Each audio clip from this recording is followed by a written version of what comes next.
gue juga kadang sedih gitu. Sebenarnya tuh female bartender itu ada.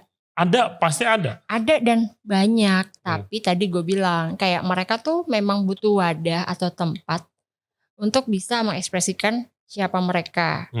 Dan tambah lagi gak semua kita ngomongin mental nih. Gak semua tuh mentalnya kayak yang atau enggak objektifnya dia kayak masih belum terarah gitu loh chef. Jadi kayak takut-takut, ragu-ragu. Kayak gitu tuh masih banyak yang kayak gitu. Sebenarnya kayak mereka tuh punya potensi yang bagus. Kayak untuk bisa up lagi, untuk bisa kayak dikenal banyak orang lagi. Karena kejadian gini. Gue boleh sebut brand ya? Boleh sangat. Jadi tuh kemarin waktu acaranya ini acara dari siapa? Hendrix ya. Dia bikin konten untuk female bartender untuk create cocktails ya. Itu tuh banyak ternyata yang coba ikutin gitu. Which is kan sebenarnya ini ada nih. Ini ada gitu. dari Bali pasti ada, Jawa lah, terus kayak Jakarta udah pasti segala macem. Ini tuh ada yang bahkan kita baru tahu. Akhirnya kita saling follow Instagram gitu kan. Cuman apa nih yang terjadi? Sampai gue juga ngobrol sama one of brand yang handle brandnya si Hendrix ini di Jakarta itu kan ada Wawan ya. Hai Wawan. Hai Wawan. Gue demen banget loh Wawan. Kita belum kenal tapi gue doyan banget Hendrix. Bawain tuan.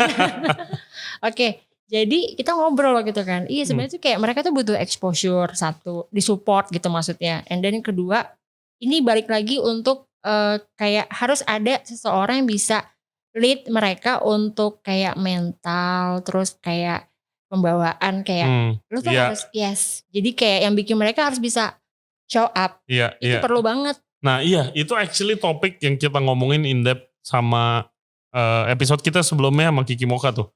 Kita bahas kayak bikin minuman enak itu mah lu tinggal lihat resep. Benar. Dan bisa di training. Benar. Tapi lu pembawaan, cara lu ngomong, cara lu berpenampilan, ya kan karisma lu itu yang benar-benar lu harus bangun sendiri gitu kan.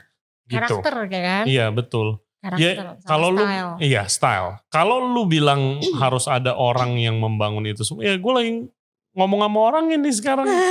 Siapa lagi kalau mau bartender perempuan? Bener, however tuh kadang kita butuh. Ada orang yang tipikalnya kan bisa dengan sendirinya dia emang eager ya, and then quick learner ya. Tapi ada juga yang memang ternyata tuh harus dibimbing.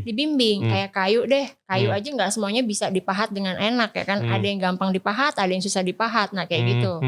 Jadi emang pada dasarnya kayak kita belajar aja nggak bisa nih kita cuma belajar dari buku aja baca terus lihat Google. Kadang kita butuh orang nih ya kan untuk kita bisa tanya kayak based on experience yang udah dijalanin, dilewatin kayak apa gitu.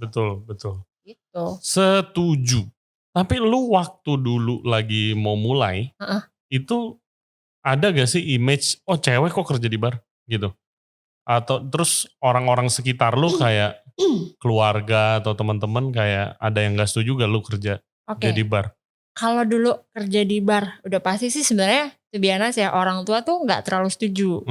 Karena tadi pencitraan ya kayak kerja cewek di bar itu kayak selalu image itu negatif.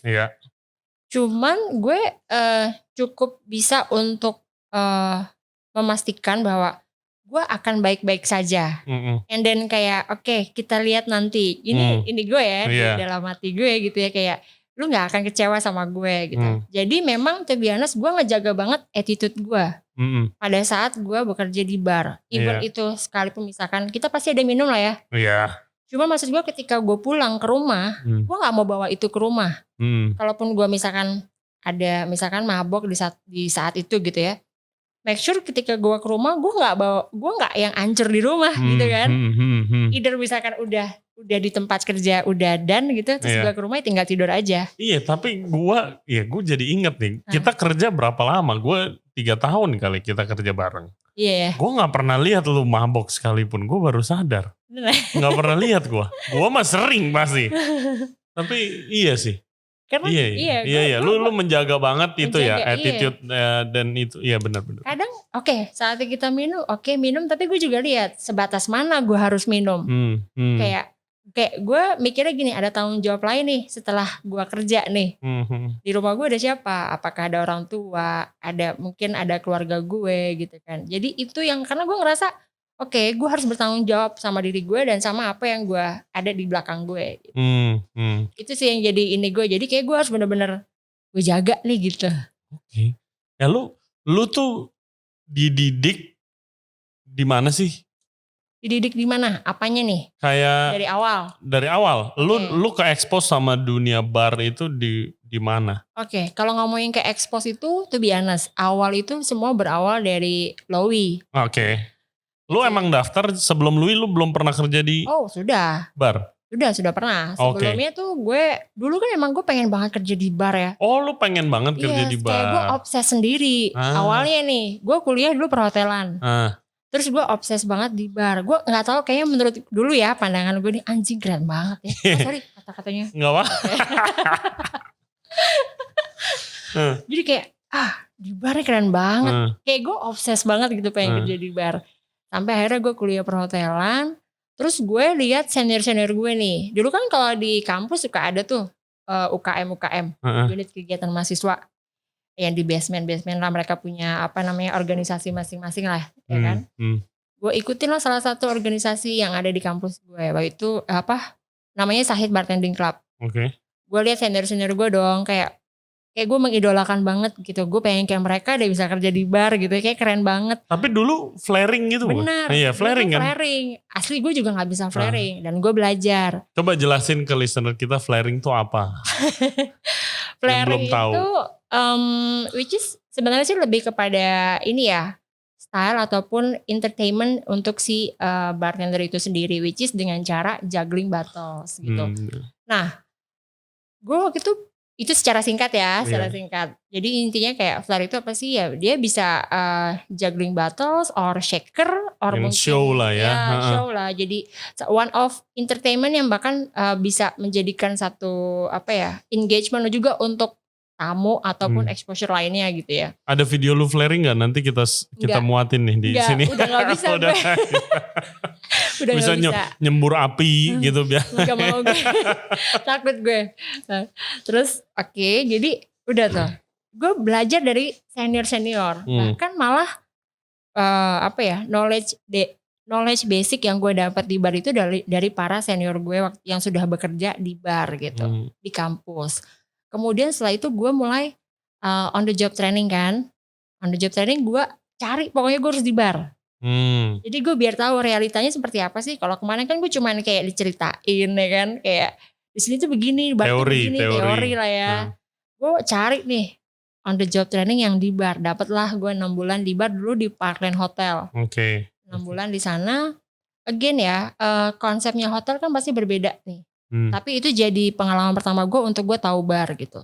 After that gue kerja sebelum gue lulus, which is gue karena gue saking obsesnya gue jabanin deh. Walaupun sebenarnya waktu itu gaji itu belum seberapa, gue rugi sebenarnya karena ongkosnya lebih mahal.